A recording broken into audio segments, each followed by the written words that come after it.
Get up and get out. Get out. Get out. I have a question for you. Say Christ is Lord. Say Christ is Lord. Say it. You say Christ is Lord. Get out. Get out.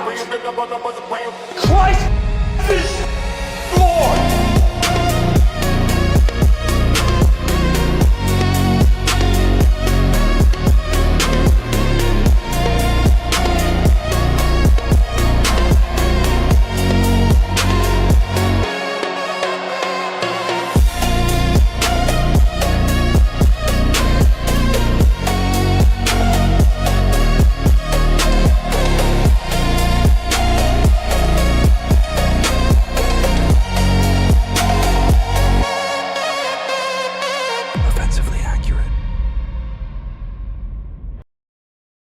Hello and welcome in to another episode of Offensively Accurate, hosted by yours truly, Atlas Thugged, aka White Boy D Voice, aka another racially ambiguous groiper.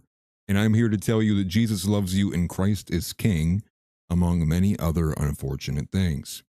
And we have a lot to actually look at today, a lot to get into.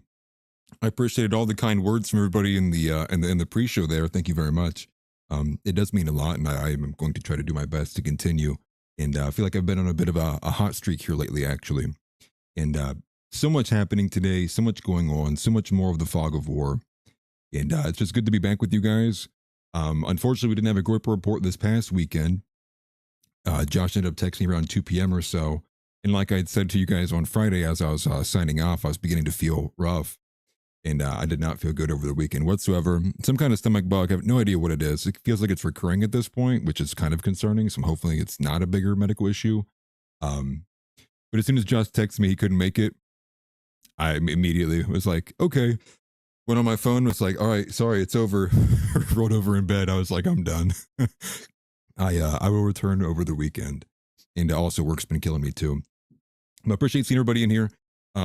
Obviously, support me at buymeacoffee.com/AtlasThugged if you don't want to support YouTube or give your money to Google. Obviously, that goes without saying. And thank you to our sponsor, the VanDerNoord Metallurgy, forgive me, and everything that they do for us. I was recently in contact with him. They plan to get a lot more of the ball rolling about a month and a half from now. But again, get your own custom light box, or even if you want one that says Offensively Accurate on it, much like mine does, definitely check out their website. That is athenordllc.com. And thank you to them for sponsoring the show. And one other minor announcement before we get into everything is that I will be getting into contact with both Brett McEntee, I don't actually know how I pronounce that, and Ehud Wood, because many of you, it's been a hot minute, but I was given a lot of books by Antelope Hill Publishing. Now, the second one, we already did the first one, we covered that one. That was The Sword of Christ by Gauss Corey, which I did with one of the marketers there with Antelope Hill Publishing. This next one is going to be called Faith and Heritage. And we'll be talking to two of the authors. It's an anthology, a Christian nationalist anthology. And we'll be talking between them, both the interviewers, to get their takes on some of the topics they wrote about inside of the book. And so special thank you to Antelope Hill Publishing for that. So now to get into the actual events of today, it's just nonsense. It's more fog of war. A lot of things are very obfuscatory. I can never say the word. But it's kind of a lot of shit flinging, for lack of better words. And we're really kind of, you're getting this from one source, you're getting this from another source, and puts rather simply, what we're getting is Donald Trump saying we're close to a deal. We're close to a deal, we're going to get a deal. And as of a few hours ago, talking about how we're really close to finalizing a deal. And now there's reports from the Middle East envoy, Steve Witkoff, as well as Jared Kushner, their team of negotiators, came out with this 1-month ceasefire proposal, which was immediately rejected by Iran. This is the actually making up what has been pretty much the last week or so, and will continue to be occurring through the rest of this week. And it's all lying. You know, from the way I'm looking at it, everything that's coming out of Trump's mouth in the administration is a complete lie. I would say it's strategically lying. They are strategically trying to bluff their way into a better position.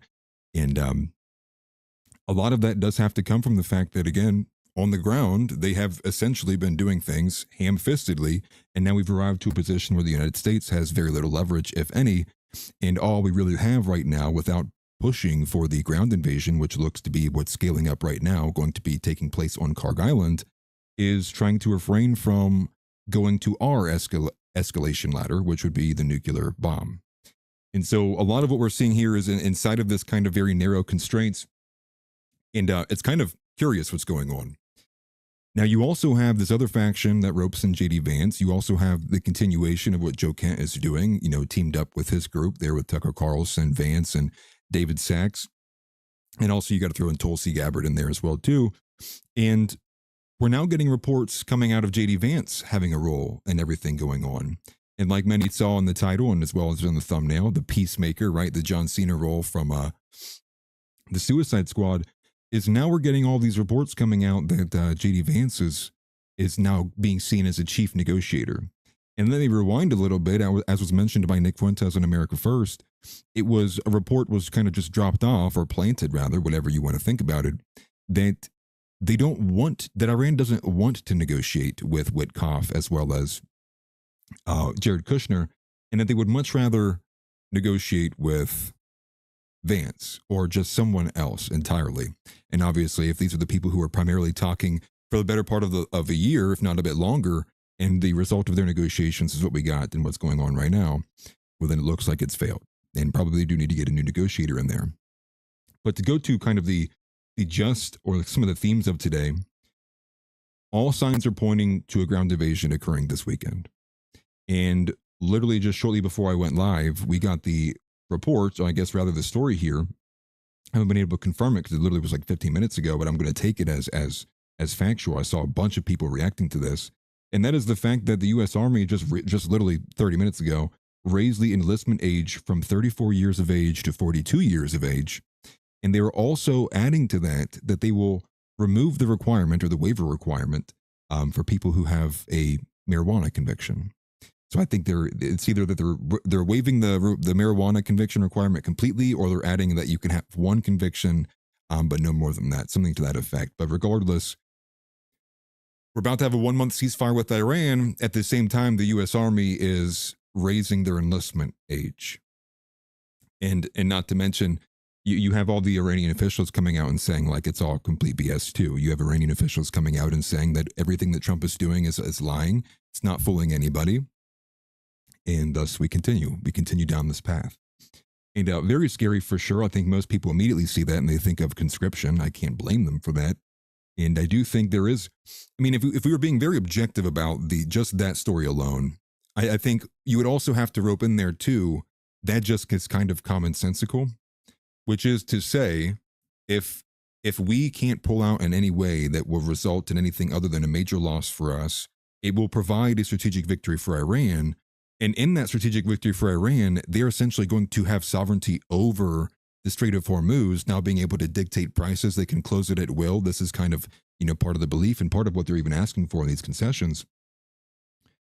Well, then it would stand to reason if the United States is unwilling to let that table, they probably are thinking about what would occur if this is going to become a much bigger operation. And so where you see this, potentially, probably won't see it being used anytime soon, but it has the potential. They're getting ready. This is a getting ready just in case kind of move, if you will. And again, to mention as well, not only do you have Trump and many other the plan trusters also pushing this idea that we are about to, have a ceasefire, or these negotiations are ongoing, which again, like I've said multiple times, everyone's denying, they're saying are fake. And so you have to understand, they're not even saying like the negotiations, that's not what was said in the negotiations. They're saying the negotiations aren't even happening. They're saying like, what are you talking about? No one's meeting with anyone. So it's much further from, they're arguing it in these negotiations. They're like lying about what's happening in them. They're going so far as to lying about them even taking place, like the existence of them in the first place, which is a major sign to just tell you like there's no negotiations happening at all. And which also kind of ropes in this other idea as well, which is, so if there's no negotiations happening with the legitimate official team with Witkoff and Kushner in Iran, then what is JD Vance going and doing, right? JD Vance is set to go to Pakistan. And this is some of the news we got from the top of the hour as reported by Jack Posobiec earlier today. JD Vance is set to go to Pakistan and go negotiate, being seen as the chief negotiator with Pakistan, I believe Turkey, and a few other countries. I think there's also a few European nations as well. And like Nick had said on America First yesterday, what does it even mean?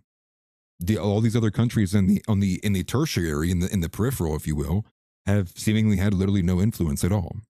And I would even take that a step further, actually, which would be, if you remember, I think this was actually during the first week of the war, if not even prior to that, there was reports talking about how, and it was either the UAE or Dubai, and forgive me that I can't remember, maybe it was both, but forgive me that I can't remember, fact check me.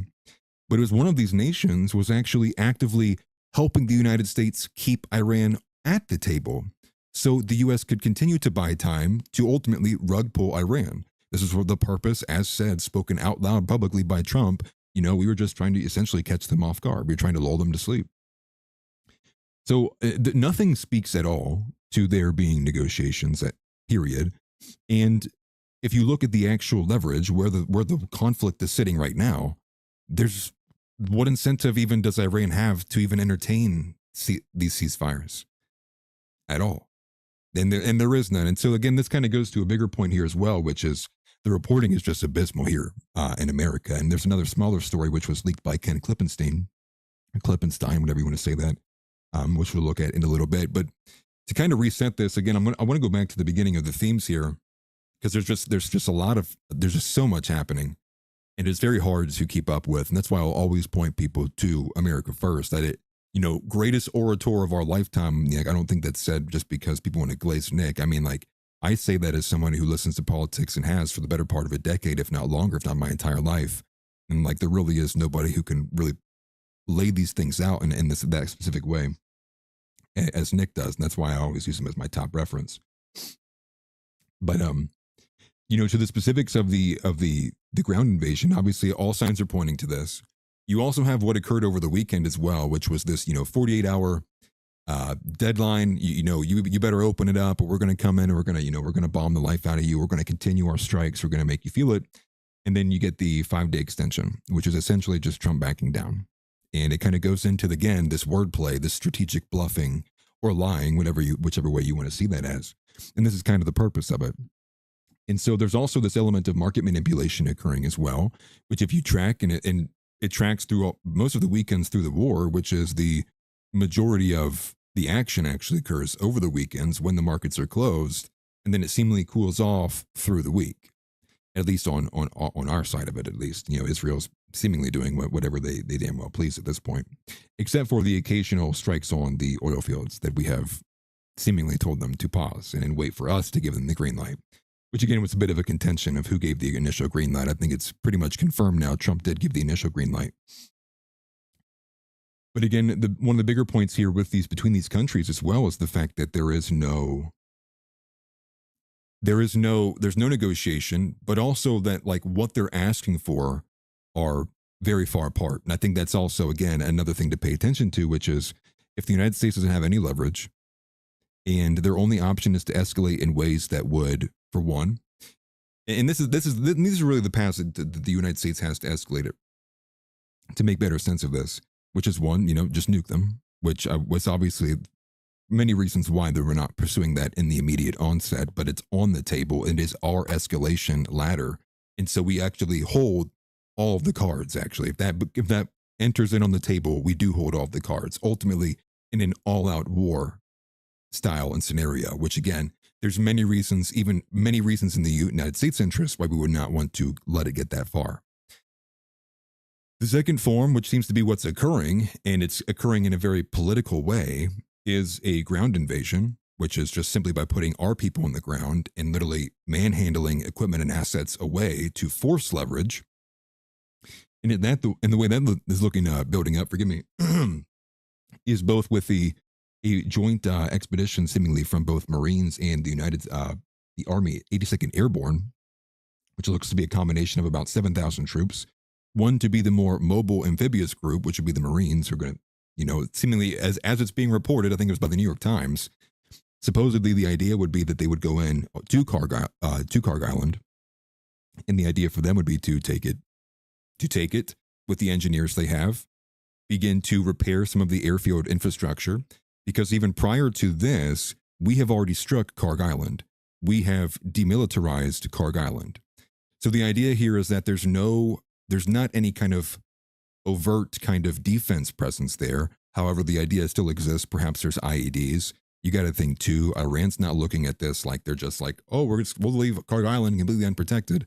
Like, they're seeing the reports too. They can read New York Times. They have access to the internet. So there's also this idea of, even if we've taken, some of the defense systems away and off of the island, there still possesses like the risk of it being booby trapped, it being rigged of some kind. They may have already some kind of sequencing of drones ready to fire, very precisely onto specific areas. Because one of the ideas is also that this Karg Island being Iran's essential moneymaker, there's part of this idea that Iran's not going to strike their own moneymaker, especially if their primary operation and method is ballistic missiles that many have reported are much more imprecise than other methods. Perhaps that plays a role into this, which is Iran may approach it a bit differently. Now, in addition to that, you also have the idea that Iran has been very outspoken about the fact that they are expectant of a ground invasion. This was even like a week and a half ago, if not 2 weeks, beyond this. And then now you also have today as well another report. And again, this is admits we're in the middle of negotiations. We're almost done negotiating. You have, and I don't know which official it was, but there was an Iranian official who said, "Come closer." That was his message to the United States military. Come closer. Why would that be his message? It's because Iran is also paying attention to all of the talks about the ground invasion. And very specifically, it seems like the New York Times is getting a bit of a word lashing from Donald Trump for being so specific and detailing what the American military is thinking, which I also find to be a bit odd. I will say that, kind of like basically, detailing very, very fine details as well inside of there. But perhaps much of this is also what Iran has thought about as well too. And so, in essence, to put it very simply, the idea being, oh, Zeb is in here. Nice. What's up, brother? The idea being that what they would do essentially is turn Karg Island into a base of operations. It would be send in a small ground force, have the Marines go in who have the engineer capacity to be able to repair what infrastructure they need, clean up whatever they need from the airfield to then begin shipping in supplies and dropping them off at that kind of base of operations that they're trying to stick on this island here. And then it would be augmented by the 82nd Airborne, who are going to come in, who are going to have a higher grade of durability, a higher grade of sustainability, and who will be able to withhold and defend a position a little bit better than what you have with the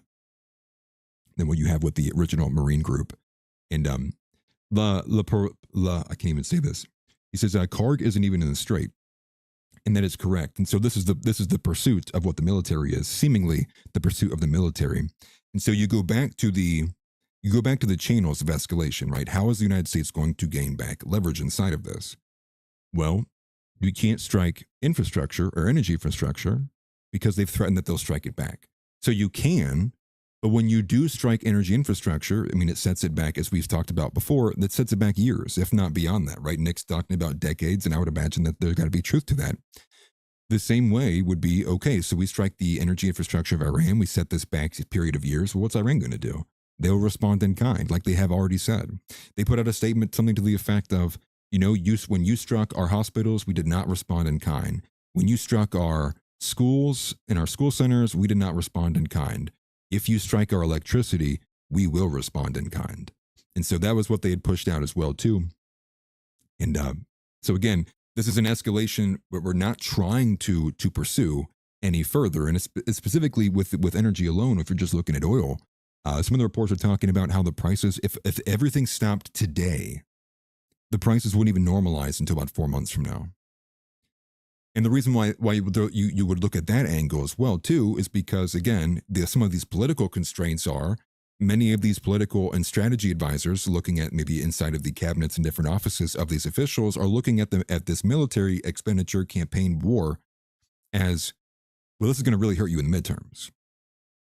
And so this is also an element, and this is also a constraint that plays into the strategy and thought process of these individuals who will ultimately be seeking to further their careers while this is ongoing. And so there's many things, many angles of this that come into play here. But very specifically, taking over Karg Island would not jump up the escalation on the nuclear weapon. It would not jump up the energy infrastructure scale, which would be, if we strike Iran's energy here or their, power grid here, which would be an escalation into the civilian category. Now you would be then threatening and harming civilians, which would be, I think, technically, I believe, is a war crime. And so, what would you have from there?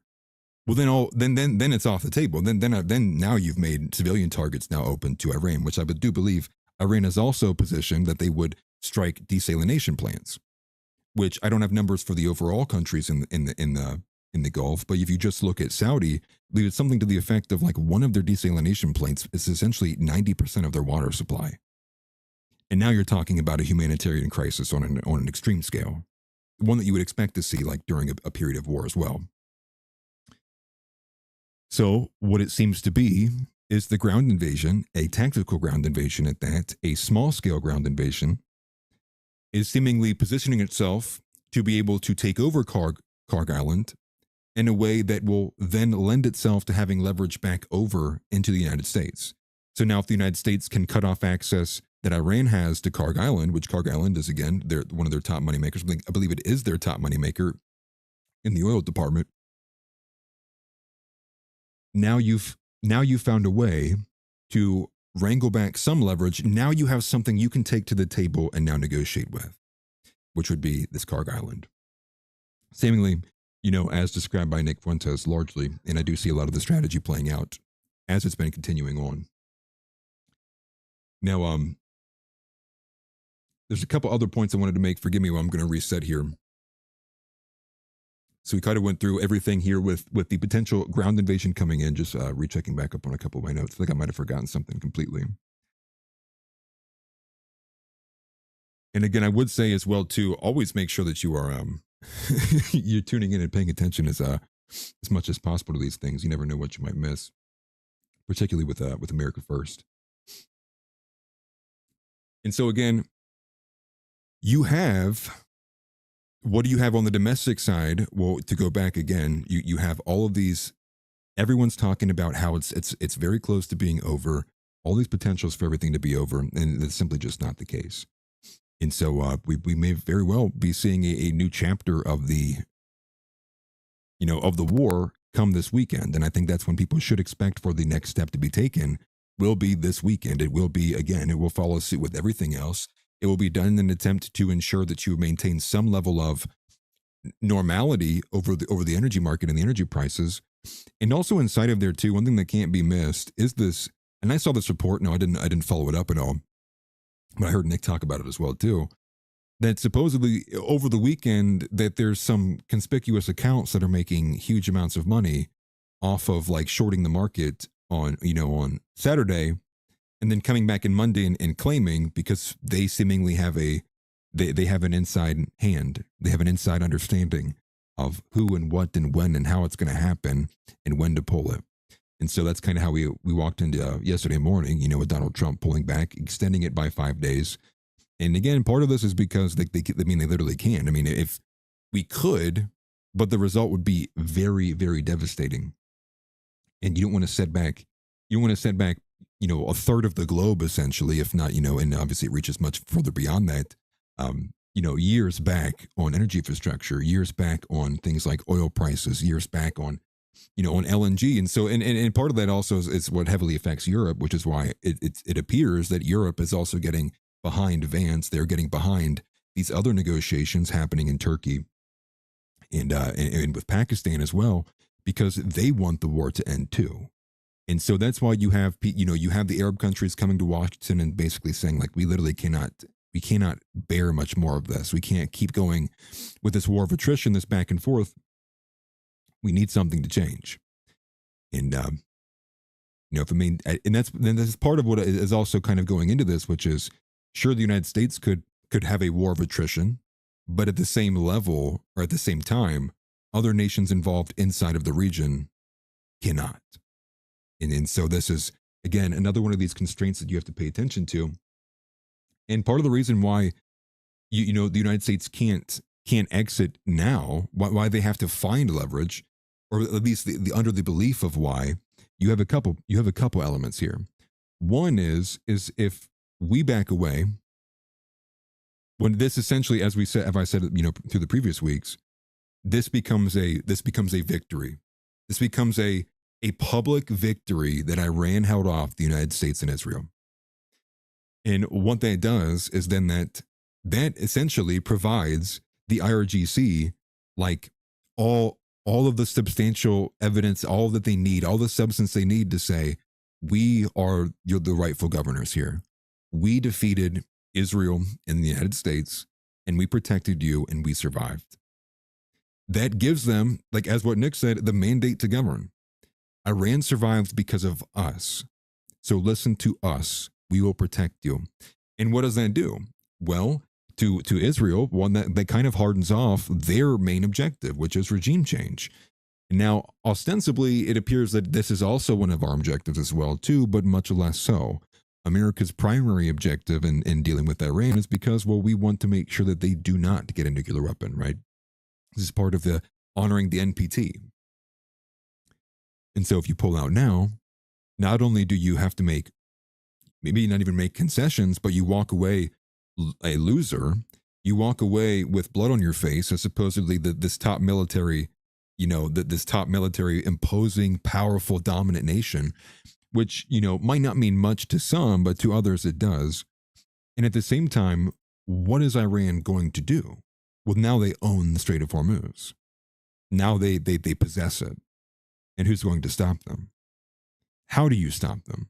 Without escalating. All of these avenues are seemingly cut off without also resulting in either going up a few rungs on the ladder, getting further and closer to an all-out war, or at the same time, you might do something, but at the same time, Iran still possesses this capability to respond in kind backwards, allowing them to strain out even further.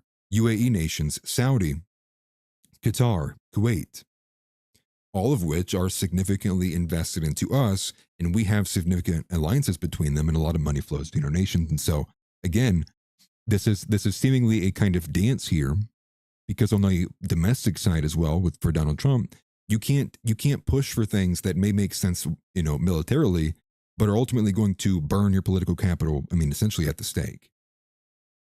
So there's a lot of decisions being made here. Now, Trump's credibility has been waning by quite a lot. I would say by far. I think this is kind of embarrassing, actually, to see the way that he's kind of behaved. There was about a 4-minute clip earlier today that had been floating around, and I don't remember who exactly had been published it, but it was Trump essentially rambling for like 4 straight minutes on nonsense. And one of the things that Trump actually literally says earlier today in this press conference, and mind you, I'll reference the press conference here again, I'll follow it up right one more time, but one of the things that he says is he's talking about, well, we did kill a lot of the regime, so like, I guess like in a sense we did get regime change, right? It's like we're at the point now where Donald Trump is trying to convince himself while he's actively speaking. So this is a major loss of confidence, and I'm beginning to actually feel it from Donald Trump myself personally, seeing what's going on and the way he's kind of just going back and forth, and he's having to give himself preambles. Now, I know you guys aren't going to like to hear this. When have I ever heard Donald Trump ever say this in my life? He addresses the room now, and you guys aren't going to really like to hear this, and I really don't like that it's going to have to be worded this way. What happened to all the Donald Trump speak, right? Where did that go? And again, to reference this press conference, this is the same one that you have Donald Trump coming out and saying we're very close to negotiating a ceasefire. They have no more capabilities. There's no more air defenses. We're flying over Tehran. There's nothing they can do. Well, Pete Hegseth, he goes up there and he's like, we're negotiating with Iran. We're negotiating with bombs. What? So what is going on here? And at the same time, there was another comment, and I'm glad somebody caught this. Another comment came from Donald Trump, and what does he say? Well, he says we're close to a ceasefire, but it was Pete Hegseth was really disappointed. Pete was really disappointed. This is like now the second time he's like trying to throw Hegseth under the bus. Like Hegseth is the one that's actively rooting for this on. Like he's the singular source. He's the war hawk in there. And there is a bit of truth to that. But the way that he's framing it is like, it's just incredible. It just quite literally, it's honestly incredible. And so, Terra Firma says, aren't they sitting in 3,000 in a ground invasion? Yeah, I believe the Pentagon confirmed that earlier today. Yes. And to be quite specific with you, I believe it's the 82nd Airborne, the bigger group going to join the group that was initially sent, should be getting into the CENTCOM area, and I think this was Nick who said this, by Friday, which puts us in line again for another weekend excursion that happens while the markets are closed, maintaining some level of, protecting with rhetoric, if you will, strategic lying, if you will. Every day in and day out now, we're close to it. We're close to a ceasefire. The war will be over tomorrow. Iran can't do anything. There's nothing else Iran can do. Trying to push out reassurances.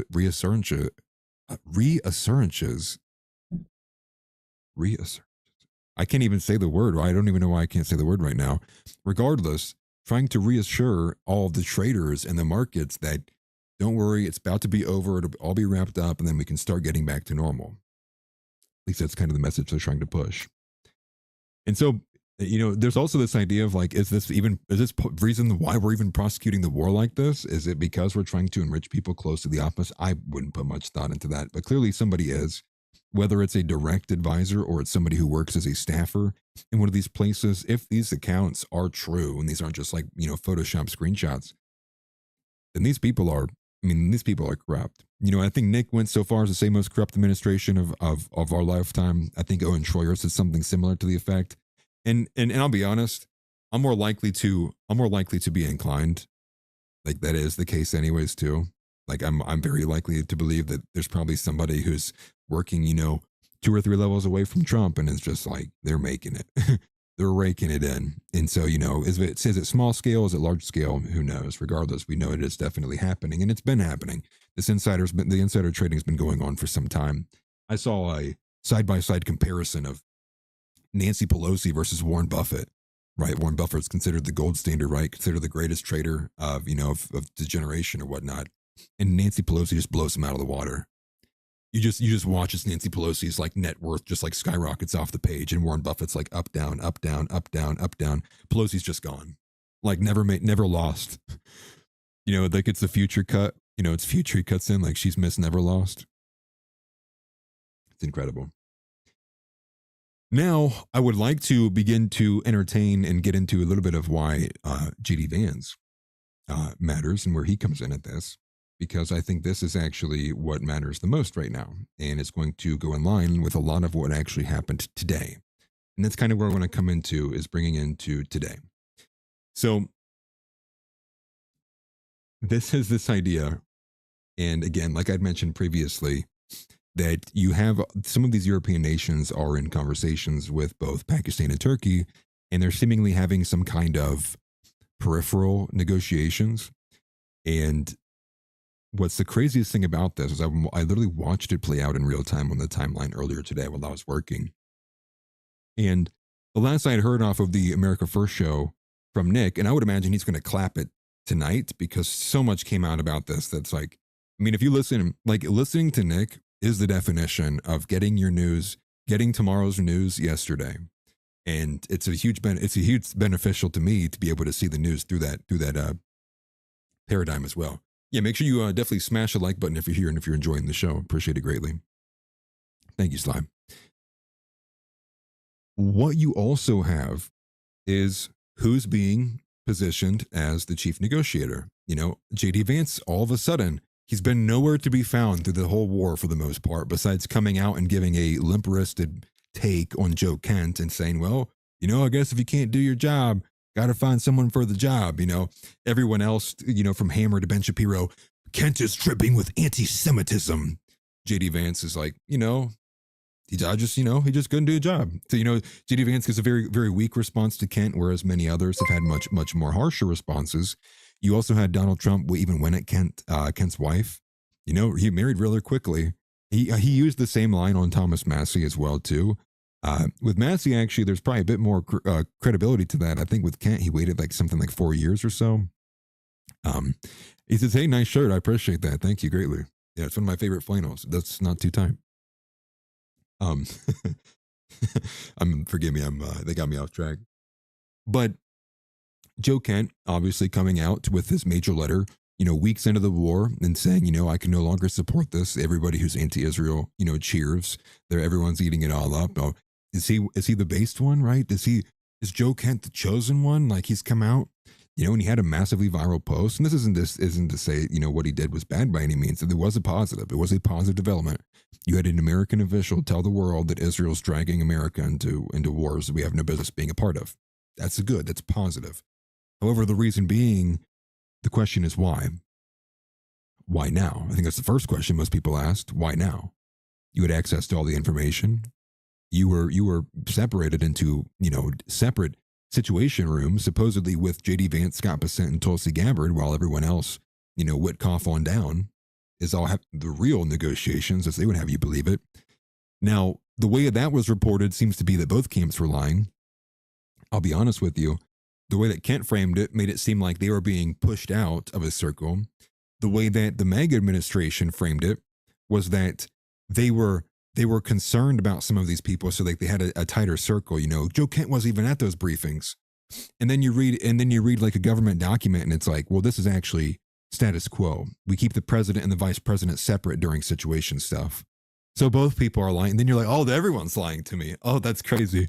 It's just a strategic thing. They separate parts of the administration because, of course, why would you have the entire cabinet all sitting in one location during a wartime hearing? Or, while they're sitting there watching, as Predator drones and cruise missiles are striking, foreign countries thousands of miles away. It's because in case of retaliation, you don't want the entire government just gone. So it's strategic there as well, which would, just make sense on its face. What you also have, though, is there's clearly a network of Tucker Carlson, who is friends with Joe Kent, who both are friends with JD Vance, who JD Vance is close friends with Peter Thiel, who Peter Thiel is who Tucker Carlson goes for every major life decision, who also has an extremely close relationship with David Sachs, who are both closely linked because of the PayPal mafia in Silicon Valley. Little tech is what people would call them. And now it looks like JD Vance is on the move today, of all things. And so, like I had said, right, he's being entertained as this chief negotiator. But the broader theme here has been, and like I have been saying for weeks, if not months now, JD Vance cannot run on, do you want more of this? And that is to say, JD Vance is looking into his future prospects of running for this country, running to be the president of this nation. Now, I don't know if any of you have seen the polling data or any of the favorability ratings of Donald Trump lately or the war in general, but I think people don't like it. I would go out on a limb over here to say I don't think people are enjoying what they're seeing. And obviously I'm being sarcastic there. Nobody likes it. The ratings are awful. It's in the gutter. The ratings are abysmal. I think Trump is sitting the lowest he ever has with young men in this country, which is to really say something that's been his base. I think he's sitting at like minus 20 or something like that. Yeah, Harley says they said it was 100% support. Yeah, that's for the MAGA Republicans who are left, which is about 6 people, and half of them are made up by Laura Loomer, Mark Levin, and Josh Hammer. Like, that's who they're going to for their, who is their, who are they listening to, right? This is the MAGA people that they pulled for this. And so this is the idea. JD Vance can't come out in 2027 with his campaign and say, all right, guys, 4 more of this. Like, that's just obviously no, that's not going to happen. So he's got to find some other alternate channel in which he's going to platform himself on. But what does that require, though? How do you get there? He's going to have to begin to separate himself in some part or way. And like I'd referenced with the Joe Kent resignation letter, Vance was not too heavy, right? He wasn't too heavy-handed, but he also didn't offend the president. He didn't really say anything rude about Kent, but he also just, he towed the line for the administration. And so right now, what it's looking like is to be a bit more shallow level. Is it looks like Trump and Trump's team, what he's made his elite inner circle that doesn't include Vance or Tulsi or Joe Kent, is it looks like they have failed. They have failed in their negotiations. Witkoff was talking for them for well over a year. Kushner's been mentioned by name by Trump multiple times. And now you have point blank, and what's about to be found out by many people is that now we're just lying about negotiations even happening in the first place. It's so bad, there's not even a negotiation happening between those groups, period. Enter in JD Vance. Now, as I said earlier too, this report that came about yesterday or 2 days ago, that they're looking for, Iranians want to negotiate, but with anybody but that current envoy. Then you get the report today that JD Vance is going to be the chief negotiator, is being talked about as a chief negotiator heading to Pakistan to negotiate a ceasefire or peace agreements with Iran, with this broader conflict. And so what you're beginning to see here is JD Vance is potentially going to be this individual who's going to come in and he says, I brought you peace. Remember when everyone that Trump deemed worthy and on his team? No, I stepped in. I gave us peace in the Middle East. It was me coming in with my capital, my persuasion, my ideas, and that's how we got peace in the Middle East. Now, at the same time, to reference again the midterms, this is part of what's on the plate for the U.S. in general, for the administration in general, which is that they want to ensure that this is not, I mean, they're going to get blowback regardless of this, but it would be obviously much less if the war ended today, and then we got to midterms and we got to, we're in the middle of August, and it's been months since the war happened. Now it's a lot more easier to digest and repick and go vote for current MAGA or administrative associated officials and politicians. However, that becomes much less of a sell if we're literally currently at war and it's escalated since then, and you're in the middle of a midterm and your option is guy endorsed by Trump, MAGA through and through versus literally anybody else. That's part of what the idea is there too. Now the issue becomes, and if you follow as well with a lot of these strategic objectives, is again, if we even end right now, we're going to ultimately go back. Especially when you leave right now and Iran holds the upper hand.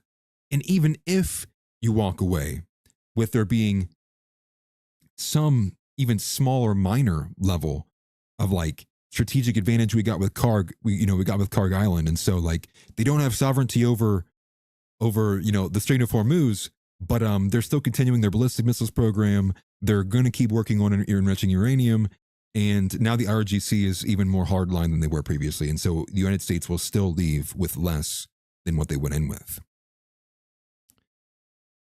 meaning we didn't make any headway on anyone's goals. Now, one other thing that maybe a lot of you aren't aware of, but I was made aware to me yesterday, and I think it actually is a huge thing playing a role into this now, is that Netanyahu is soon to be up for election.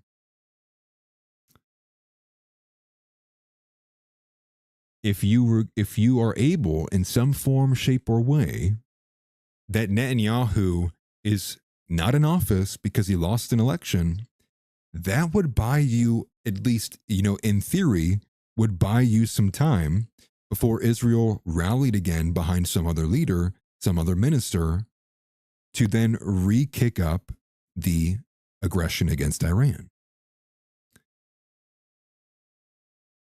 And now you look back again at the JD Vance, Joe Kent, Tucker Carlson, Peter Thiel, David Sachs network.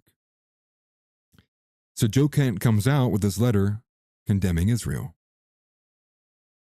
This letter that Joe Kent writes that he condemns Israel for, now he doesn't name the Jew, but what he does do is he very clearly and specifically articulates that he does believe it is Israel's aggression, it is Israel's wantingness, and rather, the chutzpah of them, that they are pushing and dragging us to these different positions, pushing us through this war.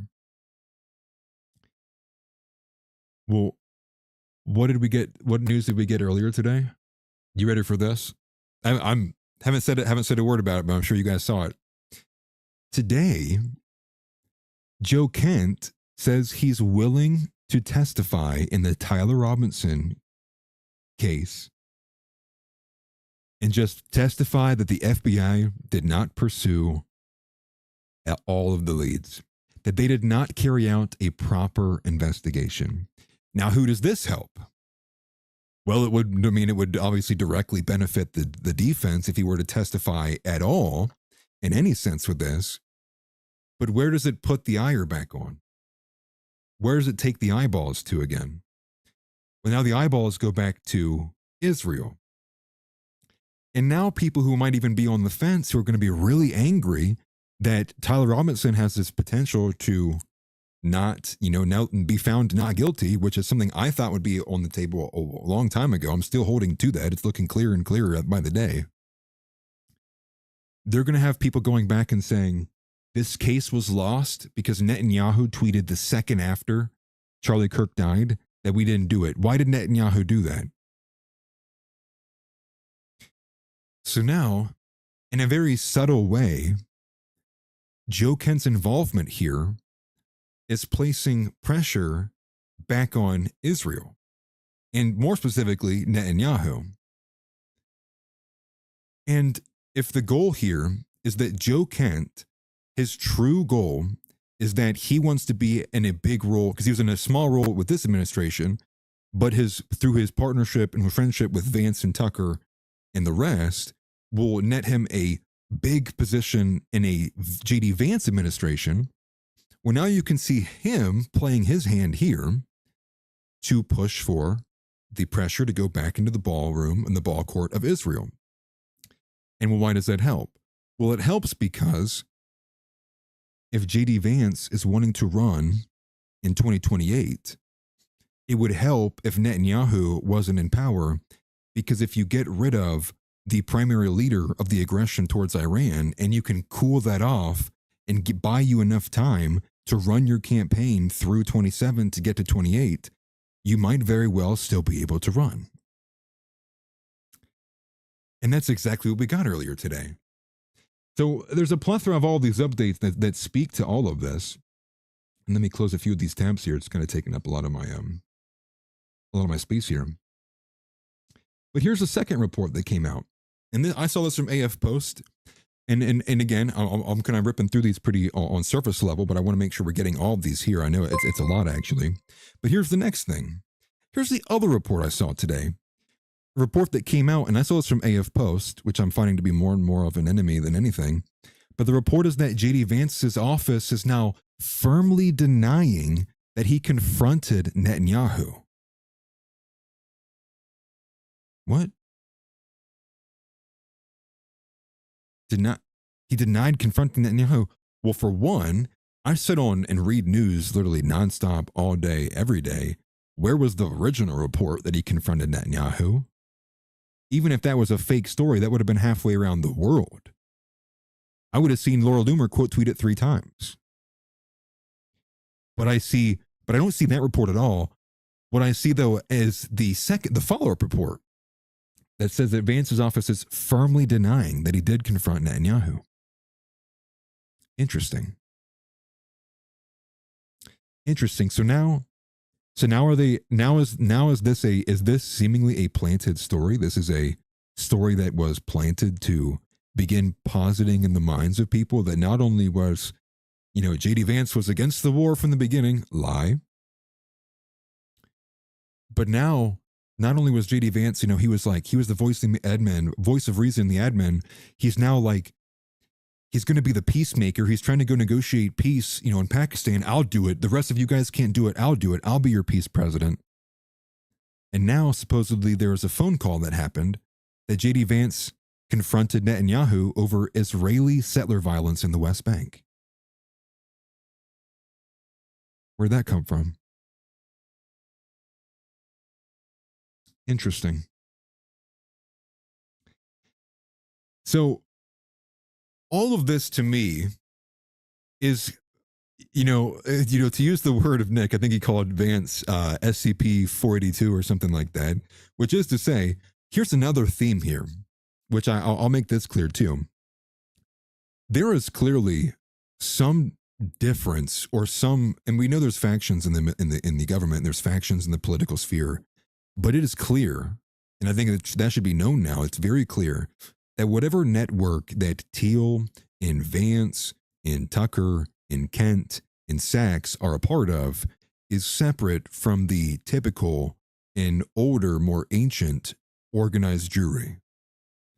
The Loomers and the Levins and the Hammers. So clearly now there's definite two factions. And the question becomes, well, what's the real kind of end goal of, the Vance network? But I think it's very obvious that they are making their moves. And what we see, coming out today is now Hammer is going on a huge tirade, right, against Joe Kent. He's attacking Joe Kent, and the same thing, dripping with anti-Semitism, going after his wife, many other things like that too. And so you can see it now. Now Joe Kent is free game for these people. So they're clearly not on the same side, but they're clearly not on our side either. And you'll see through many publications continually. Same thing with, I believe, even like the Daily Wire, as well as a few other places too. They will continually maintain some level of separation that, Tucker Carlson is, while we disagree with Tucker Carlson, that filthy anti-Semite Nick Fuentes. And so even other publications are protecting Tucker. They're putting Tucker in a different box. Well, Tucker is definitely a huge supporter of Vance. And I remind you again, calling up the president, you need assassination insurance. Ring, ring. How about JD Vance? And here we are. And it also it's very bothersome to see the constant pushes for the constant pushes that JD Vance has been against the war. Like I reread, I went back to the archived article from the New York Times called I believe it's titled How Trump Decided to Go to War.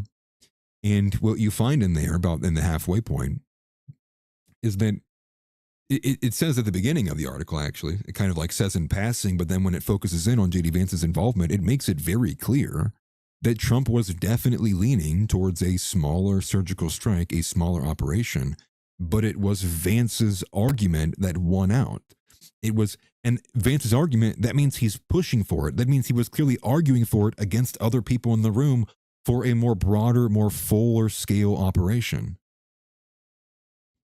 But people don't pay attention to stuff like that. And they might end up getting flurried with a bunch of these positive stories that Vance was quietly saying he didn't want to be involved. Quietly saying, yada, yada, yada. Thank you for the super chat, brother, from Native Friend. Appreciate it greatly. He says, Trump is Alonzo at end of training day. No aura. That's funny. No aura. Yeah, he's auraless now at this point, which is kind of a sad thing to see, watching a man lose his aura. Yeah, it is rough. And not only, but here's the other thing, which is not only is Joe Kent, obviously it's fair game against Joe Kent, but now it's Tulsi Gabbard. And now we need to be attaching Tulsi Gabbard to this group too. Josh Hamer came out, I believe it was with somebody like the Aaron Earhart or something show. I have no idea what it is. Just looked like some, random mid blonde woman. And me, I can't listen to women speak. Had to turn it off immediately when she spoke. But I did listen to what Josh Hamer said. And Josh Hamer is pushing that Tulsi Gabbard is running some shadow network inside of the White House that's pushing anti-Semitism. And that Tulsi Gabbard is really deeply involved in the anti-Semitic influencer network. What? Okay, I'm a part of that network and I haven't seen Tulsi anywhere. Right? But it's just such a joke. Tulsi is not anti-Semitic in the slightest. Tulsi Gabbard's out here. She's friends with Meghan McCain. They go publicly to Israel. Tulsi Gabbard is not an anti-Semite. She's nothing close to Nick. She's not even where Tucker Carlson is at, for crying out loud. But again, just like Hippocratic Oath pointed out, Tulsi is also one of these individuals who's not going to Florida. She's not going to Mar-a-Lago. She's staying behind in Washington with Vance, with Kent, with Scott Bessent as well. But Scott Bessent actually seemingly has a closer relationship with Trump than the other ones do as well. So maybe we'll see. We'll see. Time will tell on Scott Bessent. But again, as many of you have pointed out, and as we've talked about before, Bessent has terrible past connections with Soros and the, and the open. I think it's the Open Society Foundation, as well as all of his other involvement with billionaires and helping these other guys move money. Like, he's probably not a good person. I think he was also I think he is a homosexual. I'm pretty sure that is confirmed. I could be wrong about that, but I'm pretty sure he is, or was a former at that. But to scroll it back a little bit, all of these things are connected because, again, Joe Kent, I mean, I can't understate this. Joe Kent is willing to testify in the Tyler Robinson case. For all of intents and purposes, it would be for the defense of Tyler Robinson against the United States of America. He would be testifying against the FBI, I believe. He'd be testifying against Kash Patel. And so it was Michael Schellenberger. Michael Schellenberger was the one who did the interview with Joe Kent. And I have a couple quotations here from that interview. And this is from Michael Schellenberger, that Joe Kent is skeptical that Tyler Robinson was the lone shooter.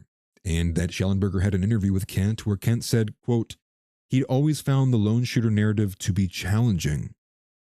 He continues, furthermore, Kent said, quote, the FBI was pretty forceful in saying we couldn't investigate further. And then Kent repeatedly saying that he would be willing to testify that the government did not pursue all available channels, therefore not conducting a proper investigation and potentially suppressing evidence. And when he was pressed by Schellenberger that his testimony could help Robinson's defense, he said, quote, then honestly, so be it. If it gets us to the truth, that's obviously the risk I'm taking. So now Joe Kent has went from, he's went from, which this is just the crazy part of it entirely. Joe Kent went from publishing a letter saying Israel's dragging us into war to then he praised the report on the negotiations with Vance, which is like, this is the same guy, a part of the administration you just walked away from, to then now he's going to testify against Kash Patel and the FBI for the benefit of the defense of Tyler Robinson. All while saying, so be it if it gets us to the truth. I mean, this is with like Candace Owens, Ian Carroll, like rhetoric here, right? And not to be rude or offensive by any means, but this is like to get to the truth. Like, it's like where something's being hidden from us. And he's doing this back and forth where he was like, well, I wouldn't say that, it's just a data point, but I'll do whatever it takes to get to the truth. What? And that's just, and for one, that's just retarded. We knew months ago that this was a thing. It was reported months ago that the FBI had shut down the investigations digging into foreign ties relevant to the case. We knew that when they were covering it, talking about how they had to have multiple meetings in one day because the arguments were so explosive, nothing was getting done. So what is testifying against Tyler Robinson or for Tyler Robinson do to further give us an answer? Well, I would have to say, you would have to imagine that this has got to be because he's thinking that if we can get the not guilty verdict for Tyler Robinson, it will keep this case permanently open. Meaning that if it's not guilty, right, Tyler Robinson gets the not guilty verdict, well, people are not going to be satisfied with that on any side. And thus the Charlie Kirk saga continues, keeping this air of this anger and this kind of animosity towards Israel's involvement. And so it doesn't disappear. What would be very beneficial to Israel would be that Tyler Robinson is found guilty without any doubt, no suspicion. The jury don't have to think about it. They go full death penalty. It was like, case closed. That would be beneficial to Israel. So you have here, Joe Kent is obviously positioning himself against that. And I think you would have to ask the question, why? Now, for a lot of people, they view this to be that Israel did kill Charlie Kirk. I am much less keen to believe that. I would definitely be willing, as long as more evidence comes along. I really would. And I will be honest, there is some oddities about the firearm in general. I mean, we just have to be honest, like there are oddities all around this. And I have always said, and maybe if you're new here too, I said this months ago, that it felt like to me, the writing was on the wall that Tyler Robinson will be found not guilty. For one, I don't know how you find a single juror at this point in time who has not seen, a Candace Owens post about it, who's not seen a Return to Agartha edit from Charlie Kirk. Like, who are you going to find in this country who has not previously heard or entertained an idea, right? Because that's the idea. You want to find a jurors who are going to be impartial, right? But impartial implies this idea that you have not yet made an opinion. Where does that person exist? So I always thought there's many avenues the defense can pursue for like a mistrial, or now they're going to have this clear, this is another, add this, 12 gauge shell to the arsenal, which is going to be Joe Kent testifying that the FBI didn't even do all, they weren't even attempting to carry out a full scale investigation. And the way they'll play that is they're going to say, well, it looks like the FBI came to a conclusion. They came to a preconceived conclusion and they decided we're not even going to look at this other stuff. We want to go after this guy. And why? Well, I don't think this gets us any closer to the truth. I think that's retarded. I think what it does do is it does keep pressure in the same vein that it has been on Israel. And I think that will rekindle the fires again on this entire issue. It'll light a blaze one more time. And you can bet your ass you're going to see on YouTube with thousands of creators, probably myself included, not guilty. Tyler Robinson found not guilty. Oh my gosh. It'll reinvigorate this entire story. And what does that do? Well, now it will, and again, I think the main reason why Joe Kent would be interested in doing this would be because this now keeps the ball or keeps the pressure on Israel, but very specifically Netanyahu. And why Netanyahu? Well, because the majority of people who are unwilling to actually engage with truth, the containment right as well, they are willing to go so far as to say it's Israel and Netanyahu, it's the Israeli government, which is beneficial to Vance, Tucker, Kent, and others. Tulsi, I would imagine too at this point, also would just jump into a Vance administration.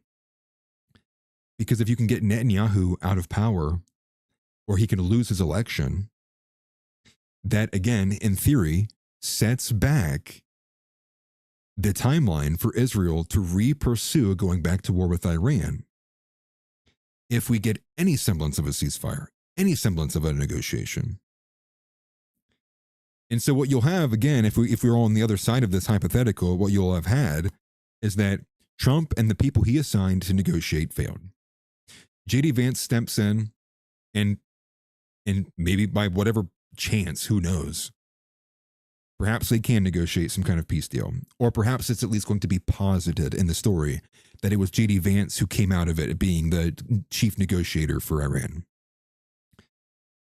And then at the same time, you'll have Netanyahu exiting office, sending that into a frenzy, at least buying you time so that the U.S. and Israel's not pursuing more joint strikes, going after regime change and pursuing and trying to obliterate their nuclear program. They won't have that burden hanging over the head while JD Vance is finally trying to run for the presidency that he has been planning for the last 12 to 14 years. That is what I think is on the table. And again, shout out to Nick Fuentes, because I wouldn't have half of a mind to even think about a lot of these things from these perspectives were it not for him. And I think that has to be said. I got to give credit. I didn't come up with this on my own. I came up with this because I listened to Nick and I didn't immediately write him off. Right. And the majority of it is like from Nick. And I'm just kind of retelling you what I'm seeing today and how that lines up almost identically with everything that he laid out there in America First. The only thing is I really don't I don't see the negotiation happening either. And I do think that we will more than likely see the Marines in the 82nd Airborne in Iran. We will see them. You're definitely going to ultimately probably see them. And maybe this is the avenue. And maybe we end up getting, we pull over Carg Island, and we have some kind of trade-off, which ultimately still leaves the United States with blood on their face, but it gets a ceasefire. And if anything, it'll make Trump, it'll have a worse effect on Trump than it will Vance. Still worse, still bad for Vance, but not as bad as what Trump is dealing with.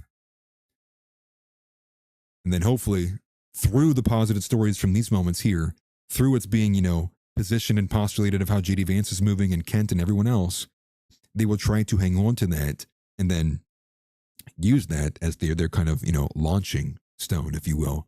This is what separated us from the Trump administration. It's like, yeah, all those bad things happened in the Trump admin, but remember, we were there. We were trying to fight from it. We were trying to push away from it, right? Like we were trying, that's what we were doing. At least that's the avenue I see so far. And again, this kind of separation here. I want to make sure I cover everything here. But just wanted to go to there's a funny moment in this too, just to give a bit of a break. That's kind of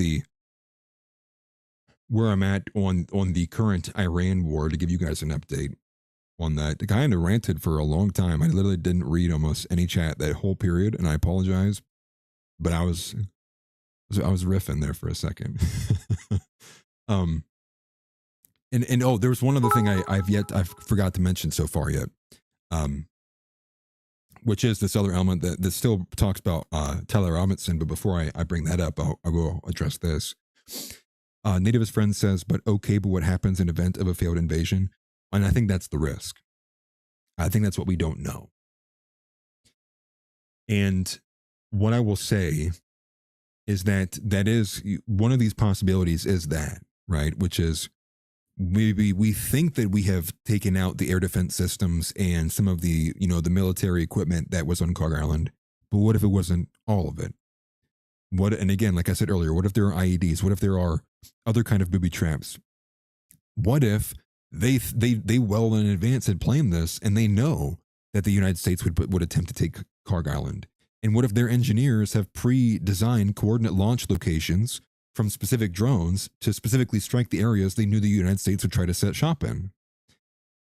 You also have the idea that they have clearly and publicly been ready for the ground invasion, which I believe it was Abbas Aragachi had said, we're expecting it. And this is a week and a half ago, if not 2 weeks now. And then you have today, I believe it was a different official, but he's goading it on. He's like, come closer. You guys want to get, are your military up on our face? Come closer. Bring them here. I don't think if Iran would be doing that or saying that if Carg Island was just completely naked and, up for whoever lands on it owns the island now. I don't think so. And I think this is part of the reason as well why we're also sending in the 82nd Airborne, because the Marines, a bit more of a mobile unit, a bit more specialized, will have the capacity to be able to, clean up the airfield and, set up a bit of infrastructure there to allow more, more groups, more supplies to be able to be shipped in and have some kind of clearing or landing area.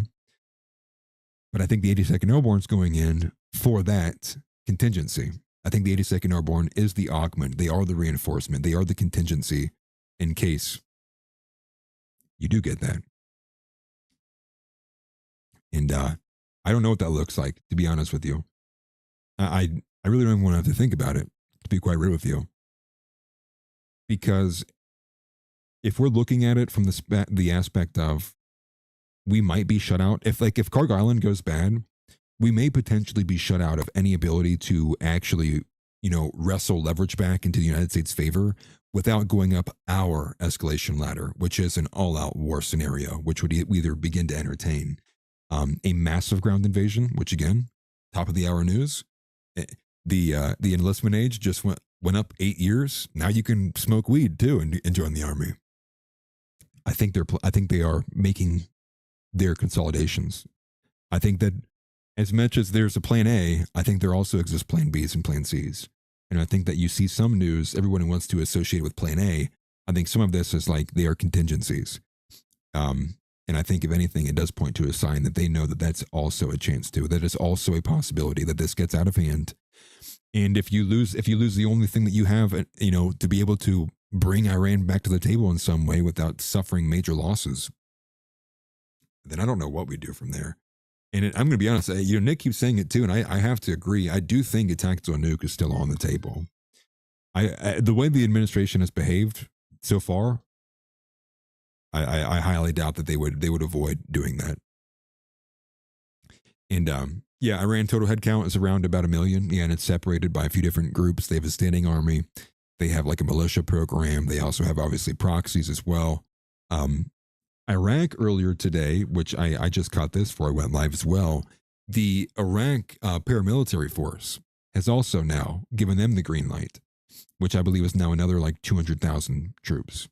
And it looks like for all intents and purposes, they are being sent to go help defend Iran.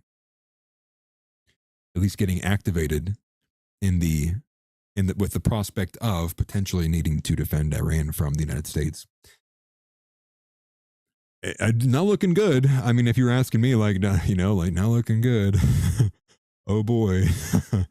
To be realistic, we try to joke about these things. Ultimately, there's still the downside of losing American men and women. I mean, that's awful. Nobody wants to think about that. Nobody wants to think about the fact that it's many individuals, probably many of them younger than I, going and being sent to go shoot brown people for Israel.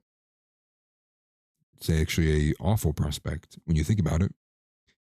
It's actually depressing when you think about it, to be honest with you. It's evil. And then again, Trump said 1 month ceasefire. Iran says, what are you talking about? Who? and Hegseth says, we're negotiating with bombs. So I guess you guys, dealer's choice, actually. You pick your hand, whichever hand you want to hold. Whatever makes you feel better, you hang on to that. You hang on to that, right? And and so not to leave some of these stories out here too as well, and bring this back to center a little bit. Let me grab this here again, just so I can show you guys as well too. I want to go back a little bit to the Tyler Robinson story, but while we're on the geopolitical, I forgot about this. Let me find this here. I realize I haven't literally not put anything on screen. I apologize, and so I'm sorry. I've probably just been ranting straight into the camera this whole time, and we're getting good at it. It's funny. Average Andrew says, I included you in my political rankings S tier, brother. I appreciate that. Thank you very much. Thank you. Hopefully I'll stay there, right? Hopefully I'll stay there in the S tier. I'm fired. Take says I'm fired. Okay. We're going to lighten it up a little bit. Well, maybe some of the serious tones will pass us by. I don't want people to put a black pill by any means at all. It's not the point of it. The point of it is just to be educated, at least from my opinion, where my biases lie, which again are largely implied by Nick and America First. But let me go to this one here. We have a couple I would like to rip off real quick for you that are close. They're in the peripheral of what the story is. But here's the first one. This is another kind of one of these quotes from Trump earlier today that I missed, but it does tell a story. They say a picture tells 1,000 words. Trump's one sentence from Trump tells 10 stories.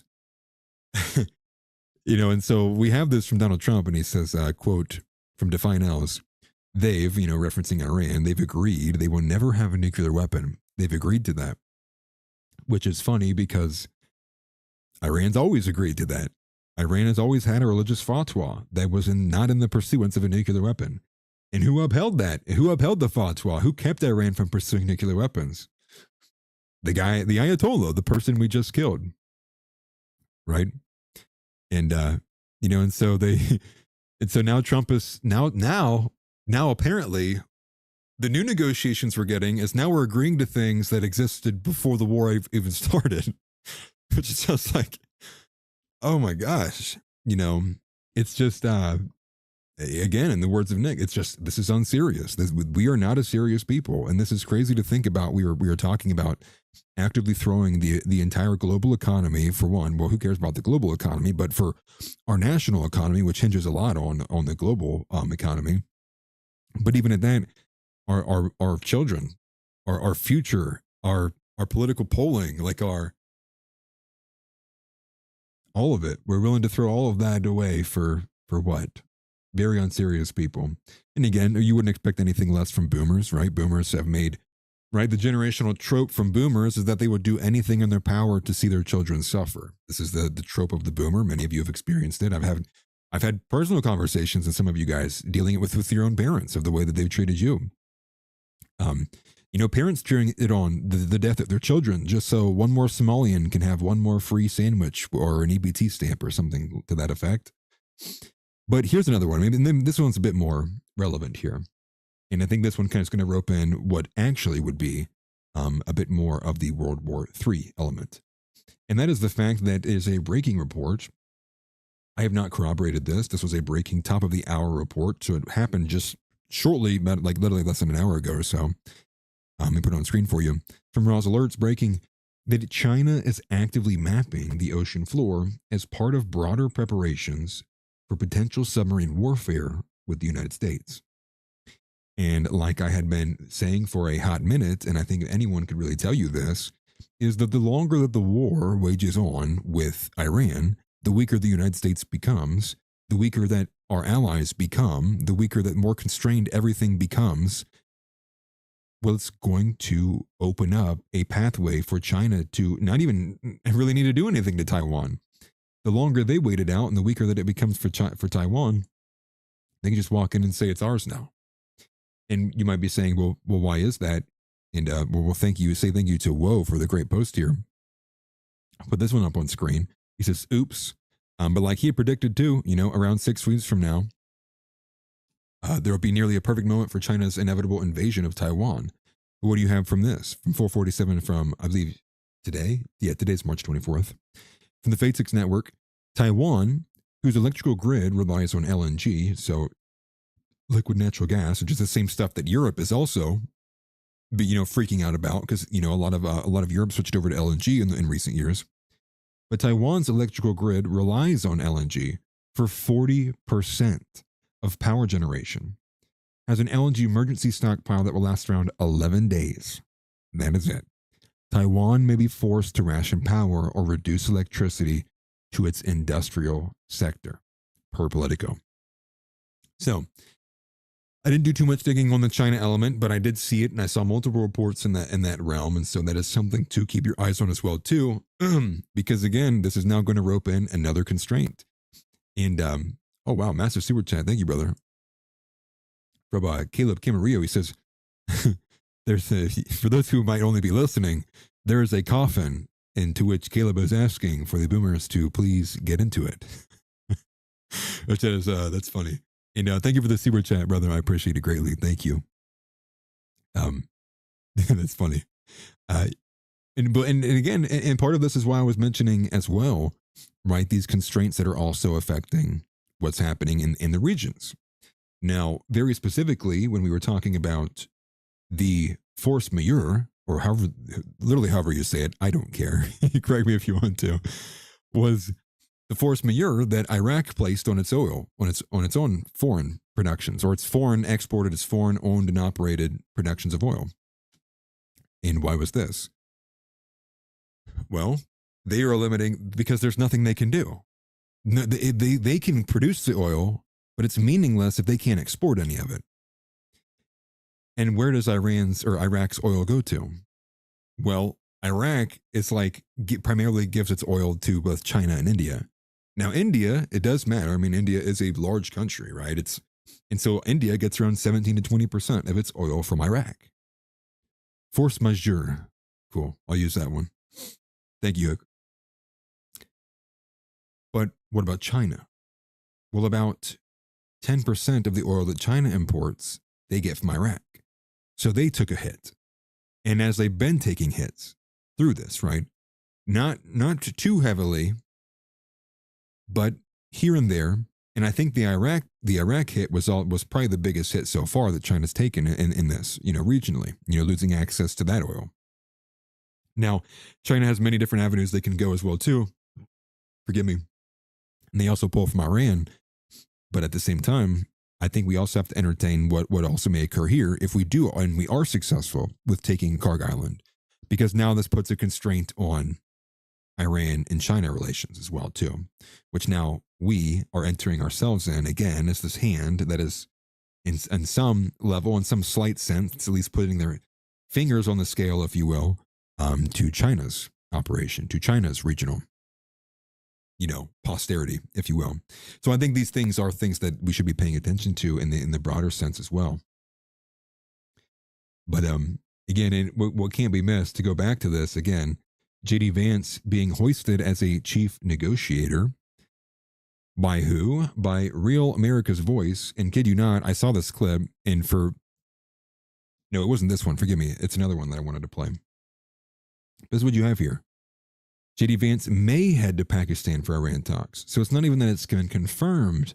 It's that he may head to Pakistan. And what you'll see in this clip, and you can hear it already. You can hear it already. Jack Posobiec, and you guys might not remember this, but I definitely do. And, that's awesome. America First Spring Collection's out. That's awesome.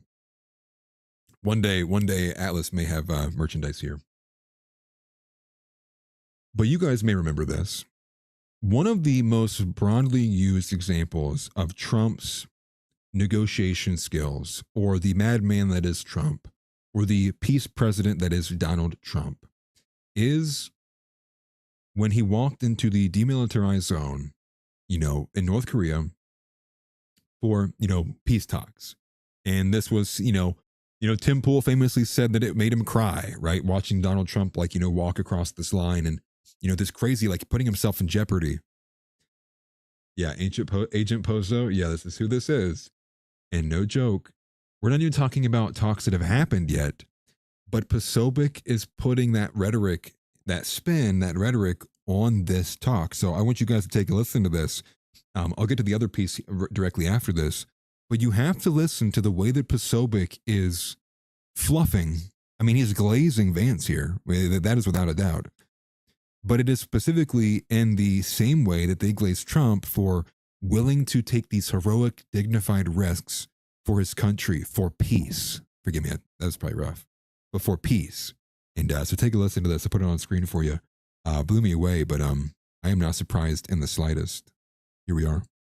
And that JD Vance, Vice President of the United States, has potentially been routed to Pakistan or potentially could be routed to Pakistan. It says Pakistani sources tell the Guardian that U.S. Vice President JD Vance was being put forward as a probable chief negotiator from the U.S. side if talks go ahead.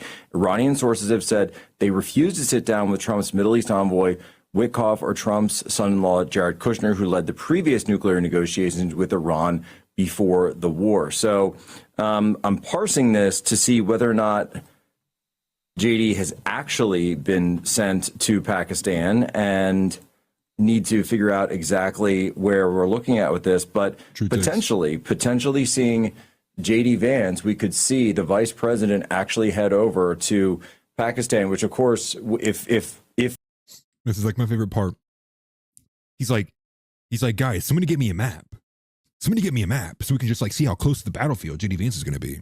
Dude, it's shameless. Listen to this. That took place would be an incredibly strong move for the vice president to go, sitting vice president to go in extremely close proximity to a war zone in the middle of a shooting war between and guys, you want to show just they're having a shooting war? Dude, they're not having a pillow fight? Dude, I thought the war zone they were describing in the Middle East was like a pillow fight, or they were having they're having a play fight or something. What?